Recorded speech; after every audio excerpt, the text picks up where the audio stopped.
And at center, the 7-foot senior from American Fork, Utah, number 20,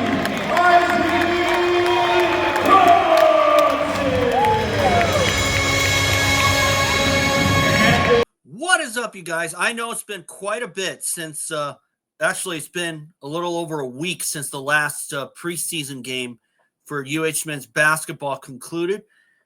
And that was actually a thriller. I was kind of taking a little too much time thinking about what I was going to say. And fortunately, it turned out to be a win, as you can see on the score here. 93-87. UH beats Chaminade. But there is some news, a late breaking story that I found out on social media. And I'm going to say supposedly because don't know for sure. But it's looking like 99% positive that UH men's basketball will have to play the season without one of their horses this year. I'm going to get into that in a little bit. So I'm going to get that out of the way first. But before I do that, guys, remember, subscribe if you think that I'm worth listening to, or if you just want to see some more of my games. I will have one up a little later today that I'm going to be live streaming as well. So with that being said, let's get into this.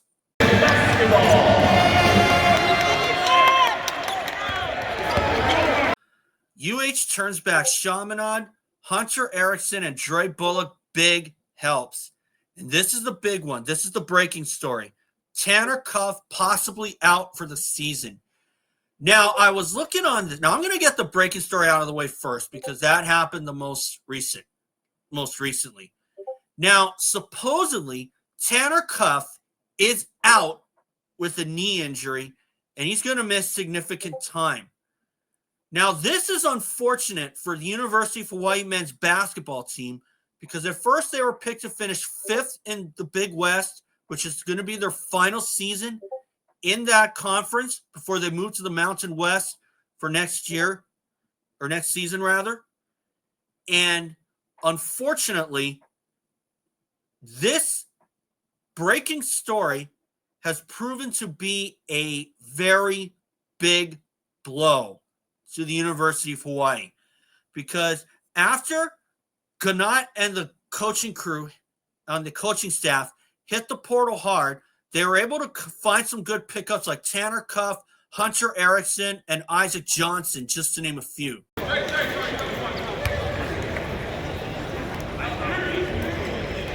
Yeah.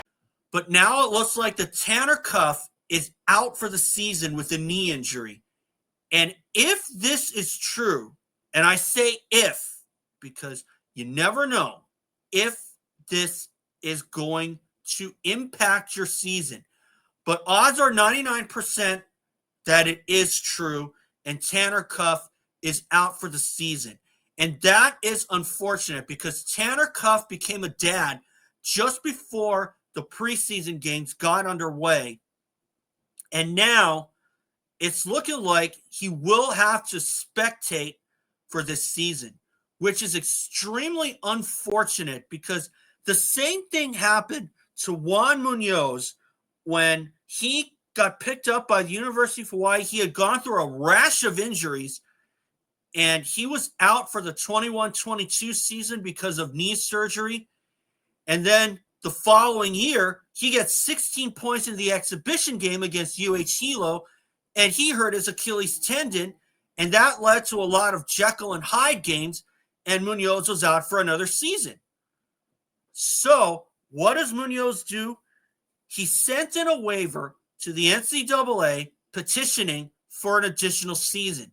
And fortunately, the NCAA listened and granted Juan Munoz an additional season. And what he told KHON2 is that he loved basketball too much to give it up.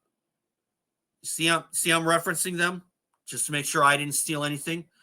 So what that tells me, if Tanner Cuff is smart, he would do the exact same thing Juan Munoz did. And I'm pretty sure that the NCAA is going to grant Tanner Cuff an additional season at the University of Hawaii should he choose to stay there. And he really should, because he has proven to be a very valuable pickup at the point guard position with his ball control.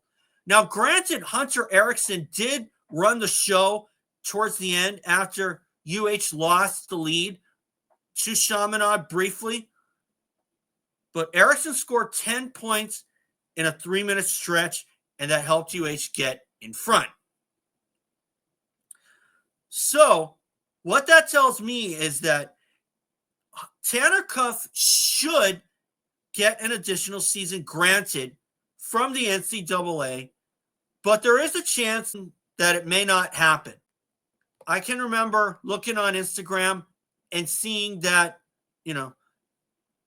that some other players were not given an additional season even after their season ended with an injury.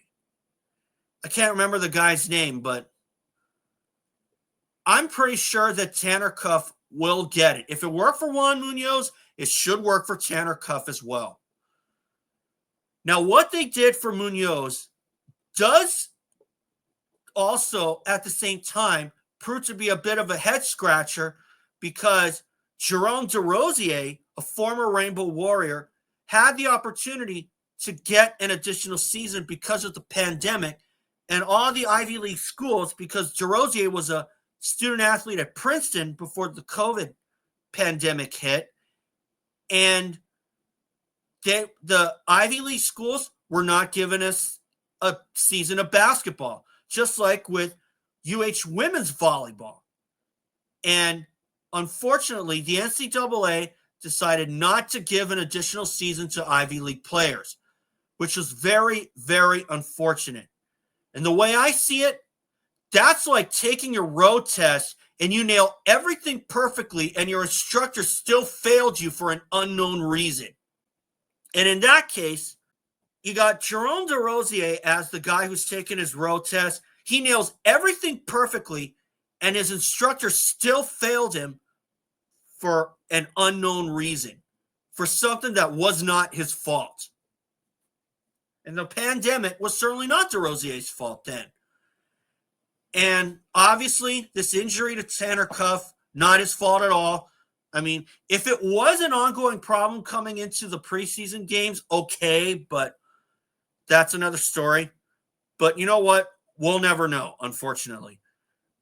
I couldn't even tell if Cuff was favoring a leg or anything, or a knee, but judging by the way that he played. But to hear this news come out before UH's season opener at Oregon on Tuesday is a major blow to UH's hopes for a conference championship in their final season in the Big West. So this is going to leave it up to Hunter Erickson, Hunter Carter, and Aaron Hunkin-Clater when he comes back from injury to carry the flag if Cuff doesn't come back for this entire season. Yeah! But I'm pretty sure that Tanner Cuff is going to send in a waiver to the NCAA and hope that he gets an additional season. But for a better case scenario, if Tanner Cuff's knee injury is not as serious as one might think it is, maybe he may come back for conference season, but I kind of doubt it. Knees are really hard and they take a long time to heal, for sure. Just ask my dad. He had a couple of knee injuries from riding a dirt bike. Have I had a knee injury myself? No, fortunately, I have not. So I just thought I'd get that out of the way real quick. Now to the action on the court. I'll say this. That was UH's real first test as far as the pressure defense is concerned. And I would be giving them maybe a B- considering how they handled the pressure. And I would give that game a B- as well. I mean, they managed to figure it out after losing the lead.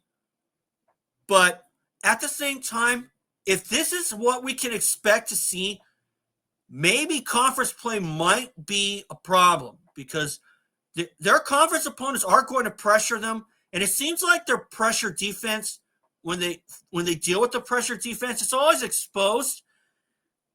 It seems that way, but they'll find a way to relieve the problem. And knowing this team, considering they got guys like Hunter Erickson and Hunter Carter at the point position and Aaron Hunkenclater when he comes back, maybe they'll figure it out. But from what I've seen from how Hunter Erickson has his ball control, I like to think that Hunter Erickson is going to be the go-to guy along with Aaron Hunkenclater when it comes to pressure defense. And Hunkenclater is coming off a strong rookie season. I'm looking for big things from him this season, especially at the point position. And we'll see what happens as well.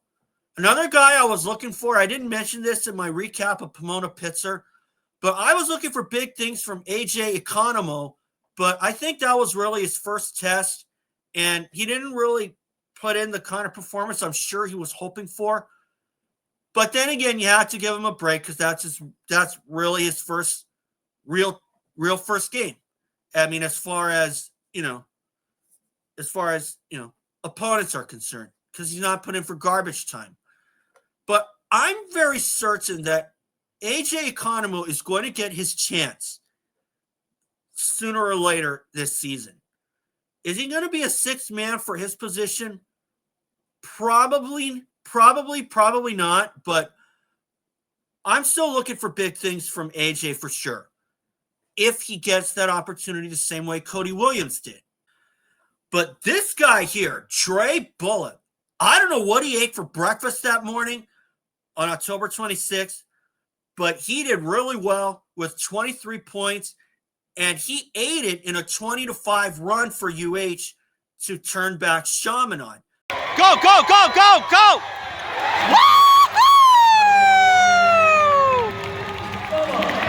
Now, Chaminade, give them a lot of credit. For a Division II school, they know how to pressure you for sure. And UH knows that better than anyone because the pressure defense kind of did them in last season. Now, I'm not saying against Chaminade, but a lot of other opponents as well. But still, the way that they played, they did an okay job. They didn't completely self-destruct, which is the good thing.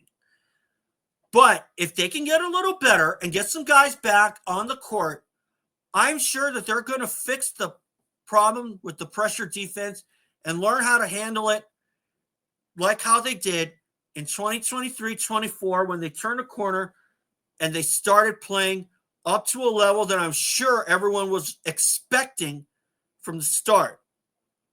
So it's going to take a little bit, but I say give this team time. It was only the preseason, and I say just give them time, let them get comfortable, and sooner or later, we could be talking about a championship.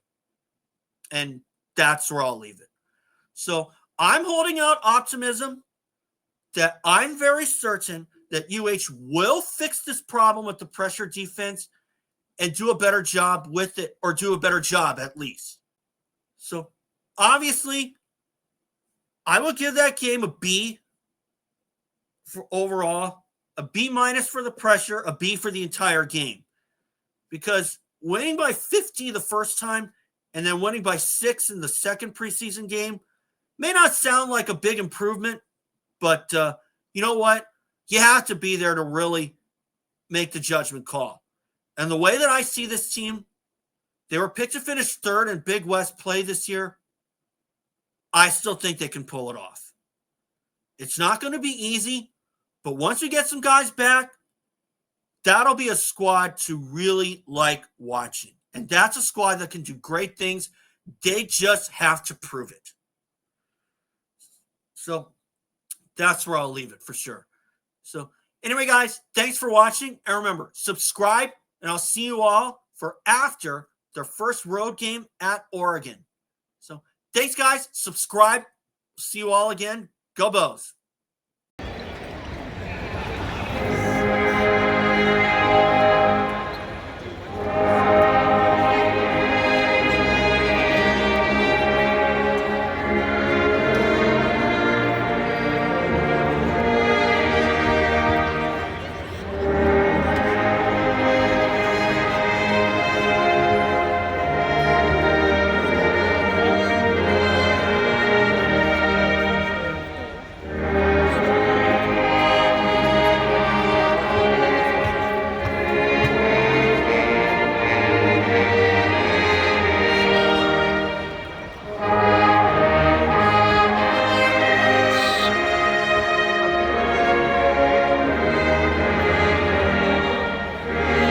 Congratulations.